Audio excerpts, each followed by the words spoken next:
구겨지고 나서야 유병록. 바람에 떠밀려 굴러다니던 종이가 멈춰 선다. 무엇을 골똘히 생각하는 표정으로. 세계의 비밀을 누설하리라 다짐하던 때를 떠올렸을까. 검은 뼈가 자라듯 글자가 새겨지던 순간이 어른거렸을까. 뼈를 부러뜨리던 완력이 기억났을까. 구겨지고 나서야 처음으로 허공을 소유한 지금은 안에서 차오르는 어둠을 응시하고 있을까. 안쪽에 이런 문장이 구겨져 있을지도 모른다.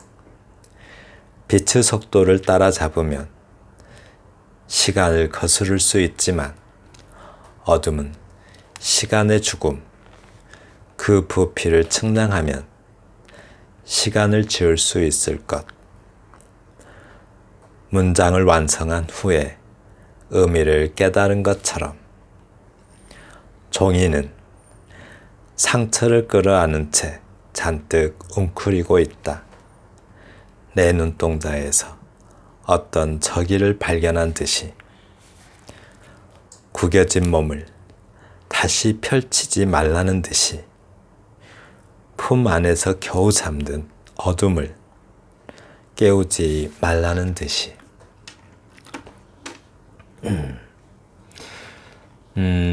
시클하린 9장 새로움에 대한 콤플렉스를 어떻게 극복할 수 있나요? 무슨 콤플렉스 이거 설명했나요? 안 한 것 같기도 하고. 이 콤플렉스라는 게 왠지 자기가 좀 남들보다 못하다고 생각하는 어떤 감정 같은 걸 콤플렉스라고 하죠. 흔히 감정이나 기억의 복합체 같은 건데, 우리가 그 아파트 단지 할 때 컴플렉스라고 하죠. 어파트먼트 컴플렉스 해가지고 단지를 갖다 컴플렉스라고 하잖아요. 그 감정의 복합체, 아파트 단지가 모여 있듯이 감정의 어떤 복합체를 컴플렉스라고 합니다. 그런데 이제 주로 우리가 흔히 쓰는 그 의미의 컴플렉스는 왠지 그 남들보다 못하다고 느끼는 그런 감정을 컴플렉스라고 합니다. 새롭게 보이는 시는 어떤 시인가? 개별정서, 개별적 태도, 이거 지난 시간에 강조했죠. 이번 시간에 할 거는 시적 대상도 개별화하라. 이 목차를 자꾸 읽어보시는 것 아주 중요합니다. 이 목차를 읽어보시면 어떤 생각을 할 수 있는 그런 여지가 생겨요. 그래서 자꾸 목차를 읽어보세요. 작고 단순한 속성을 가진 상관물을 활용하라. 이건 다음에 또 다루고요. 이번 영상에서는 시적 대상도 개별화하라. 이 부분에 대해서 다루겠습니다. 시적 대상도 개별화하라. 네, 이 새롭게 보이는 시의 조건 두 번째입니다. 대상을 개별화하는 방법은 어떤 건가? 시적 대상을 면밀히 관찰해서 그 대상의 외연과 내면을 읽어야 한다라고 해요. 외연과 내면, 이런 말들 좀 자꾸 익숙해지면 좋을 것 같아요. 그러면 우리가 시를 쓸 때 상상의 어떤 기회가 자꾸 넓어질 것 같아요. 이 말은 현미경적으로 들여다보고 내시경적으로 읽어내라. 이 가로 안에는 제가 써놓은 건데요. 어떤 대상을 잘 살펴서 보이지 않는 것까지 읽어내는 것. 그래서 그게 이제 어떤 그 시적 대상을 개별화하는 방법이죠. 그러니까 대상의 외연과 내면이라고 했는데, 이 외연과 내면을 내포라고 읽으면 좋겠어요. 내포. 외연과 내포가 반대말이죠. 외연이 뭘까? 외연이라고 한다면, 그러니까 물건으로 좀 이해하기 쉽게 물건으로 해볼까요? 철이 어떤 그 철을 대상으로 한다면, 철의 외연은 뭐랄까, 거기서 이렇게 가지쳐서 나갈 수 있는 것. 철의 외연은 굴이나 납도철인가요? 아무튼 또 뭐 니켈이든 뭐 여러 가지 있겠죠. 네, 그런 것들이 외연에 속하고요.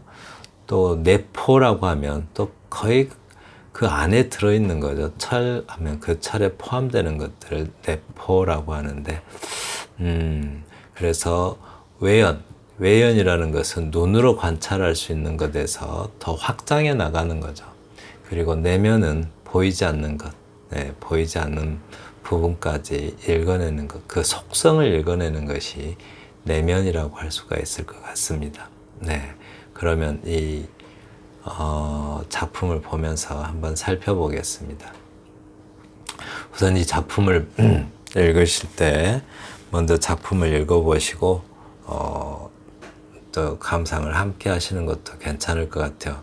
네, 영상을 정지시키고 작품을 먼저 읽어보고 나서 감상을 함께 하는 것도 좋을 것 같습니다.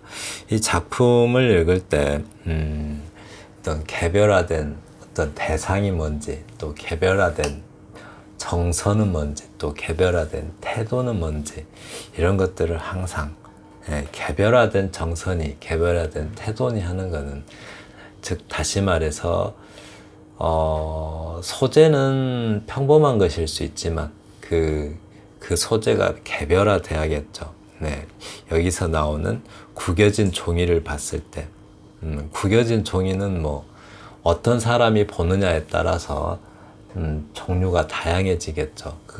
그러한 다양성을 갖는 또는 독특해지는 그런 구겨진 종이가 개별화된 대상이겠고, 네, 그렇게 보실 수 있을 것 같습니다. 우선 제목이 구겨지고 나서야 라고 했는데요. 이 구겨지고 나서야 라는 어떤 그 말투에서 느낄 수 있는 것은 뭔가 때늦었음을 좀 느낄 수가 있겠죠. 구겨지고 나서야 보니까 뭐뭐 하더라 이런 느낌. 네, 어떤 때늦은 반성이나 또는 때늦은 어떤 깨달음이 있었다라는 말로 보입니다. 네. 그리고 바람에 떠밀려 굴러다니던 종이가 멈춰섰다. 뭔가를 골똘히 생각하는 표정으로. 그렇죠. 이 시는 좀 메타시 관점에서 봐야 될 것 같아요. 메타시는 뭐냐면, 언젠가 그 영상에서 아치볼드 맥클리시의 그 시법이라는 시를 다룬 적이 있죠. 그 시법. 아치볼드 맥클리시의 시법. 네, 그런 시들을 메타시라고 해요. 그러니까 시에 관한 시, 어떤 시 이론에 관한 시를 메타시라고 하는데, 그 메타시의 이제 좀 범위가 어디까지 볼 것인가가 문제인데, 뭐 너무 엄밀하게 보면 이 시는 메타시는 아니죠. 근데 이제 시를 쓰는 태도나 마음까지 다루는 그 시도 메타시로 볼 것인가의 문제가 좀 될 수는 있는데요. 저는 이 시를 좀 메타시 관점에서 보려고 해요. 그러니까 시를 쓰는 어떤 그 과정, 또는 그 과정에서 있었던 어떤 시인의 감정, 뭐 그런 것들로, 그런 관점에서 메타시라고 저는 보고자 합니다. 그래서 이제 바람에 떠밀려 굴러다니던 종이가 멈춰선다라고 하는데, 뭔가 버렸어요. 그래서 그냥 버려진 채 굴러다니던 종이가 탁 멈춰선대요. 그러면 뭔가 이게 뭔가 어떤 그게 아닌데라는 어떤 일이 벌어지는 거죠. 그래서 그 구겨져서 버려진 종이를 보고서 그러니까 종이가 무엇을 골똘히 생각하는 표정으로라고 했는데, 사실은 화자가 골똘히 생각하는 거죠. 버리고 나니까, 구겨서 버리고 나니까 바람에 굴러다니던 종이가 딱 멈춰 서니까, 그때서야 뭐 좋은 문장이 그 종이 속에 들어있을 것 같아요.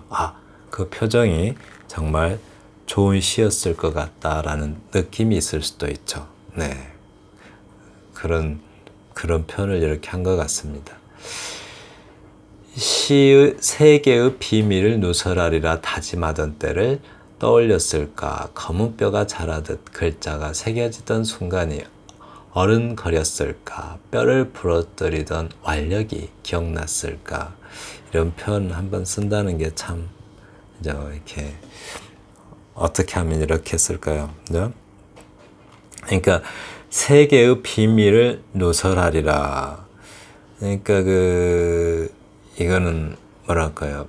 철학자들이 처음에 어떤 철학을 했죠? 자연 철학을 했죠. 초기 우리가 철학에서 가장 이른 시기의 철학을 자연 철학이라고 그러잖아요. 이 세상이 어떻게 존재했을까? 이 세상의 비밀을, 이 세상이 어떻게 탄생했는지, 그죠? 이 세상의 존재의 비밀을 또는 그 진실을 이렇게 알려고 했던 것, 네, 그게 이제 자연 철학이었죠. 이 세상은 뭐죠? 만물의 근원은 불이다. 이런 말로 이런 식으로 만물의 근원은 물이다, 흙이다, 이런 식으로 많이 밝히려고 했잖아요. 그러듯이 마치 그때 그 자연 철학자들의 어떤 태도처럼 이 시인으로서 이 세계의 진실을 또는 진리를 말하리라라고 다짐했던 때를 떠올렸을까라고 해요. 사실은 그 구겨진 종이 속의 마음은 시인의 마음 또는 화자의 마음이겠죠. 검은 뼈가 자라듯 글자가 새겨지던 순간이 어른거렸을까. 그때 그러한 어떤 생각들이 착상이 떠오르던 그 순간이 어른거렸을까라고 해요. 네, 글자 한자 한자 써서 이렇게 커져가는 게 검은 뼈가 자라듯 글자가 새겨지던 순간이래. 한자씩 한자씩 적어 나가는 게 검은 뼈라고요.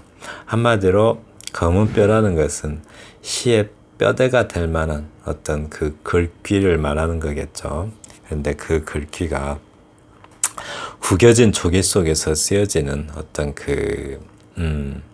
바로 그런 생각들이 착착, 그죠? 착상되는 어떤 그런 순간들이 어른거렸을까 하고 상상을 또는 추측을 합니다.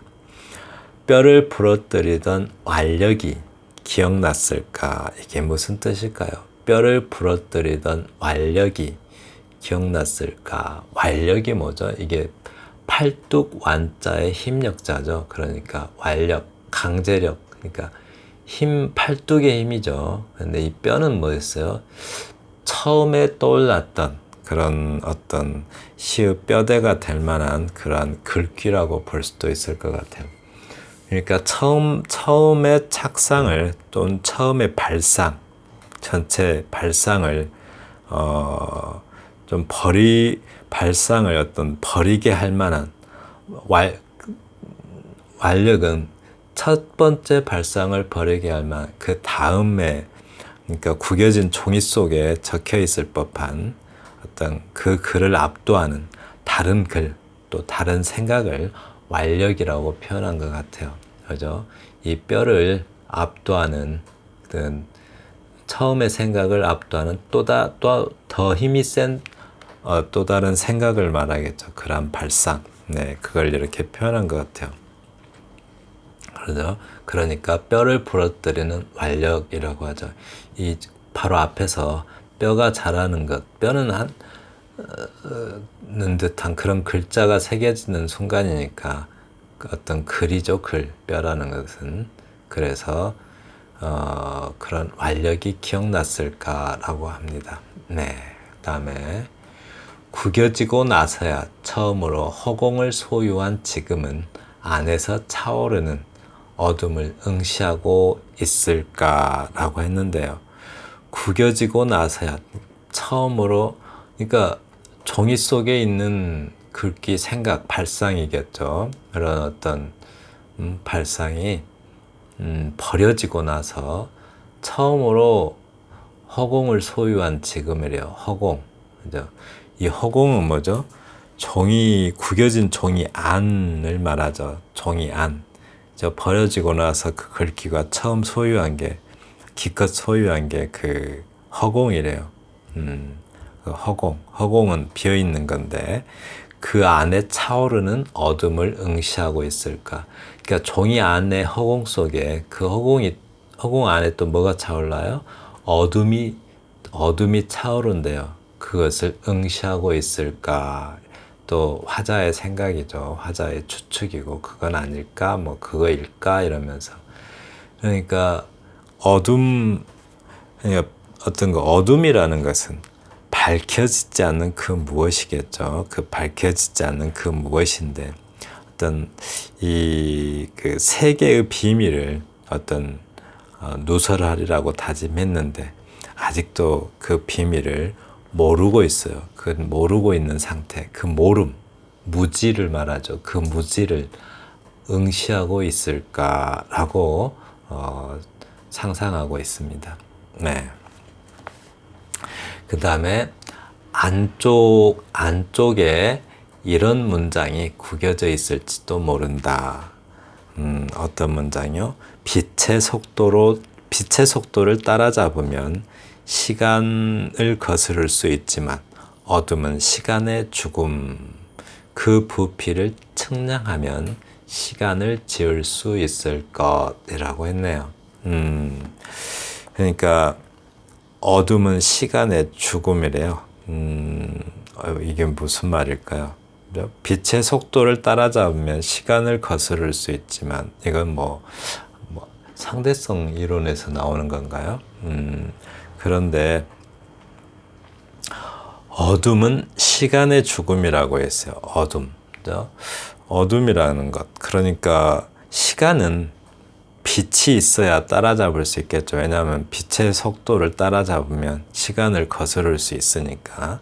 그러니까 시간은 빛이 있어야 따라잡을 수 있는 대상이 되는데 어둠에는 빛이 없기 때문에 시간도 따라잡을 수가 없겠죠. 또 지울 수도 없을 것이고. 그런데 그러니까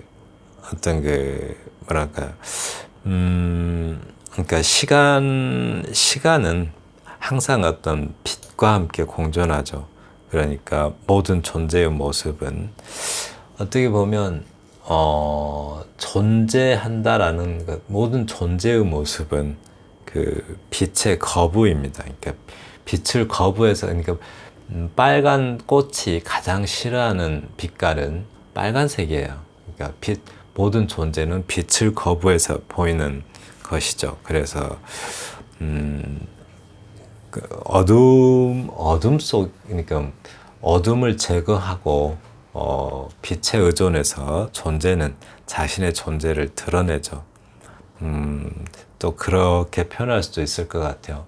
어둠이란 것, 그러니까 빛이라는 것은 어둠에 결핍된 부분이죠. 어둠이 결핍되어 있을 때 존재는 빛에 의존해서 자신의 모습을 드러냅니다. 말이 너무 헷갈린가요? 좀 과학적 사실하고 뒤섞여서 좀 어렵게 느껴질 것 같아요. 그러니까 물리학적 관점에서 본다면 어둠 속에서는 빨간 사과가 어둠 속에서는 빨간색 무슨 색일까요? 어둠 속에서는 물건은 어떤 색깔도 갖지 못합니다. 그냥 어둠일 뿐이에요. 그래서 빨간 사과가 빨간색은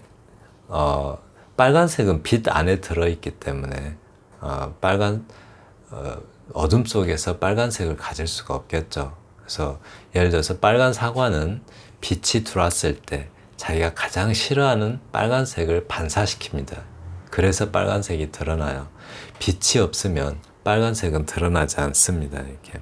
네, 그래서 어둠 속에 있으면 아무 색깔도 없고 아무 의미도 없는 거죠. 네. 문장을 완성한 그다음에 네. 그래서 그 부피를 측량하면 시간을 지울 수 있을 것이라고요. 네. 뭐 시간이 빛과 함께 공존하니까 하는 말이겠죠. 문장을 완성한 후에 의미를 깨달은 것처럼, 네.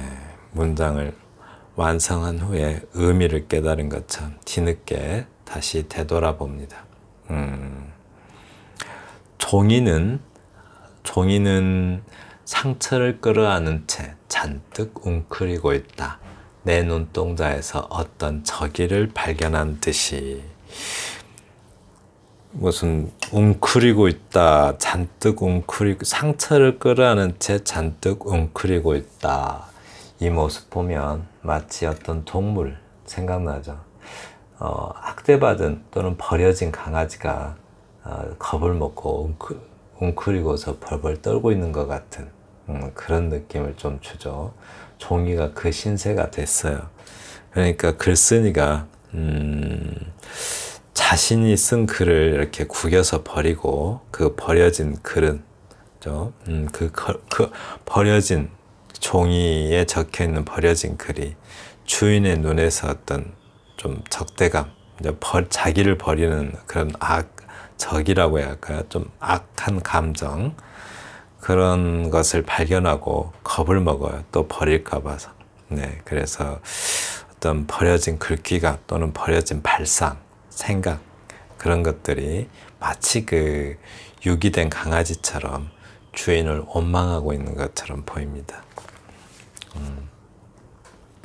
구겨진 몸을 다시 펼치지 말라는 듯이 품 안에서 겨우 잠든 어둠을 깨우지 말라는 듯이 라고 했는데요. 구겨진 유기된 강아지가 버려지면 상처를 받듯이 이 지금 구겨진 종이도 상처를 참 많이 받았어요. 네, 그래서 그 안에 그 허공이나 그 어둠 속에 있는 그 구겨진 종이 속에 어떤 뭐랄까요, 그 속내평, 속마음, 그 속 안에 들어있는 그 비밀을 드러내지 말라고 말하는 듯 말하는 것 같다고 이렇게 화자가 상상을 하고 있습니다. 네, 이렇게 유병록 시인의 구겨지고 나서야, 네, 부분이 아니고 이 전문입니다. 전문. 네. 전문. 네, 제가 채웠어요. 그리고 목숨이 두근거릴 때마다 창작과 비평에서 나왔습니다. 우선 좀 살펴보면 한번 볼까요? 개별화된 대상, 네, 다 개별화해야 돼요. 네, 구겨진 어떤 그 종이 뭉치, 그냥 구겨진 종이 뭉치도 개별화됐다고는 할 수 없겠죠. 시인이 바라본 구겨진 종이 뭉치가 개별화된 거죠. 그 속에 대한 어떤 뒤늦은 뭐랄까요, 구겨지고 나서야라는, 구겨지고 난 다음에 바라본 그 구겨진 종이 뭉치가 개별화된 거죠. 또 개별 정서라고 했는데, 그 개별 정서라는 것은 그 대상이 가지는 정서적 의미를 말합니다. 그러니까 여기서는 뭔가 골똘히 생각하는, 그죠? 그 대상이 가지고 있는, 그러니까 구겨진 종이가 가지고 있는 그런 정서적 의미는 무엇인가 골똘히 생각하는 그 표정을 가진, 네, 그런 정서인 거죠. 사실은 시인이, 그 화자가 생각하는 거죠. 화자의 정서인 거죠. 거기에 반영된 거죠. 또 개별적 태도, 그죠? 그 구겨져서 버려진 종이를 바라보면서 그 내면을 생각하는 태도가 그 개별적 태도죠. 그러니까 이 시에서만 다루어지는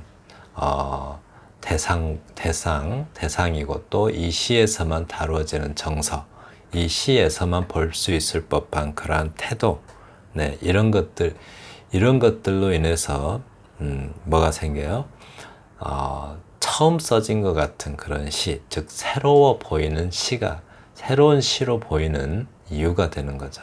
네. 그리고 이 저자의 충고를 제가 너무 귀중해서 일일이 다 적었습니다. 예, 일일이 다 적었어요. 그냥 안 하고 넘어갈 수는 없고, 저자의 충고 첫 번째, 시를 쓰려고 할 때 절대 한 발 물러서서 보지 말아야 한다. 네, 우리는 항상 어떤 태도를, 그림을 볼 때도 한 발 물러서서 보라고 하죠. 왜냐하면 전체적 구도를 봐야 되니까. 근데 시를 쓸 때 한 발 물러서서 보면은 네, 전체적 구도를 보고 그 섬세하지가 못하게 되죠. 그래서 시를 쓰는 자세는 한 발 물러서서 보지 말아야 된대요. 왜요? 어떤 현미경적 관찰을 해야 되잖아요. 자세히 보고, 네, 자세히 보아야 돼요. 나태주 시인인가요? 자세히 보아야 아름답다. 그렇죠. 자세히 보고 또 그 현미경적으로 자세히 보고 그 결과로 내시경적 발견을 해야 되니까 한 발 물러서서 보면 안 되고 섬세하고 또 세세하게 봐야 되는 거죠. 만약 한 발 물러서서 보게 되면 어떤 시적 상황을 직면하지 못한 그냥 그저 그런 시, 한마디로 새로움이 없는 시가 되고 만다라고 합니다. 예, 두 번째 충고는 마치 다 안다는 듯이 총체적으로 인식하고 써서는 안 된다. 아이고, 제가 잘못 적었네요. 총체적으로 인식하고 써서는 안 된다. 쓰면 안 된다. 그죠? 써서는 안 된다. 써서는 안 된다. 쓰면 안 된다인가 봐요. 쓰면 안 된다. 그렇게 되면 독자를 압도하는 시가 되고 만다. 즉 독자를 가르치려는 시가 되고 만다라고 해요. 네, 마치 가르치듯이 시인이 마치 다 이 세상 만사 다 알고 독자를 마치 계도의 대상으로 여기고 가르치려는 태도를 가지면 안 된다고 해요.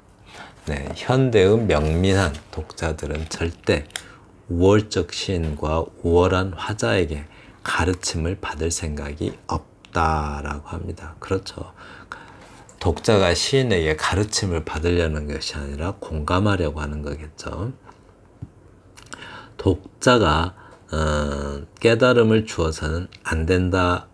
독자에게 깨달음을 주어서는 안 된다라고 합니다. 시에서 깨달음, 그러니까 금언이나 격언, 경구 같은 것은 즉 아는 척하는 것, 아는 척하는 것은 미학적으로 그려놓는 것만 허용된다. 이 말 굉장히 중요한 것 같아요. 어느 시인이죠? 송경동 시인인가요? 네, 그런 어떤 경구들을 자꾸 넣죠. 근데 그 경구를 넣는 데는 굉장히 그 시가 아름답게 들려요. 네, 꼭 필요할 때 그런 식으로 경구를 넣는 것. 네, 그 송경동 시인이 이렇게 중간에 한마디씩 넣는데 그 시를 그 경구가 마치 아는 척 하는 것으로 보이는 게 아니라 그 시를 더 아름답게 꾸며주는 듯이 보여요. 네, 바로 그 말을 하는 것 같습니다. 이렇게.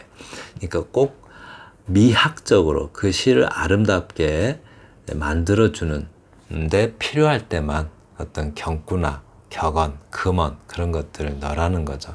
근데 시에서 그 뭐라고 그래요? 외래어로 쓰죠, 실제로. 외래어. 아포리즘이라고 하잖아요. 영어로 써드릴게요. aphorism인데,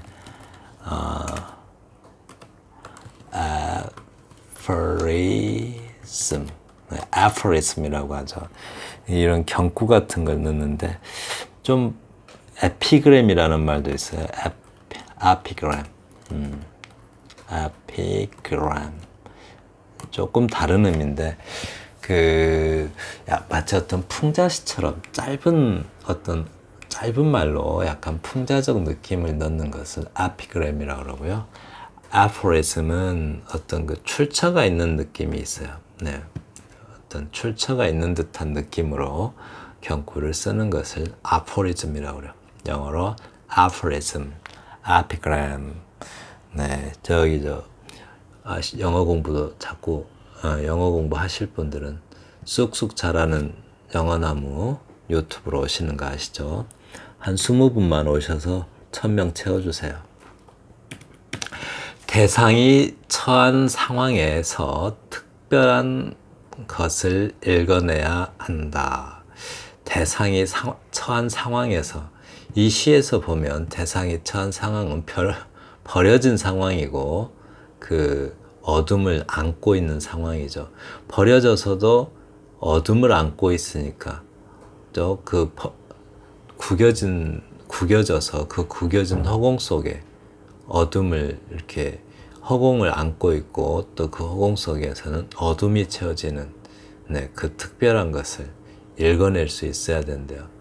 이 참 기가 막히죠. 그 대상이 처한 상황에서 특별한 것을 읽어내야 한다. 이 부분 바로 그 대상이 처한 상황은 뭐예요? 그러니까 구겨져서 버려지고 그 버려졌는데 처음으로 이렇게 딱 소유한 것이 허공을 자기 안에 소유하고 있어요. 근데 그 안에는 뭘로 채워져요? 어둠으로 채워지는 거죠. 그러니까 여전히 어떤 무지, 모름으로 채워지는 거죠. 그렇다라고 합니다. 지금까지 구겨지고 나서야 유병록 시인의 시를 통해서 시적 대상도 개별화시켜라 에 대해서 함께 감상하여 봤습니다. 감사합니다.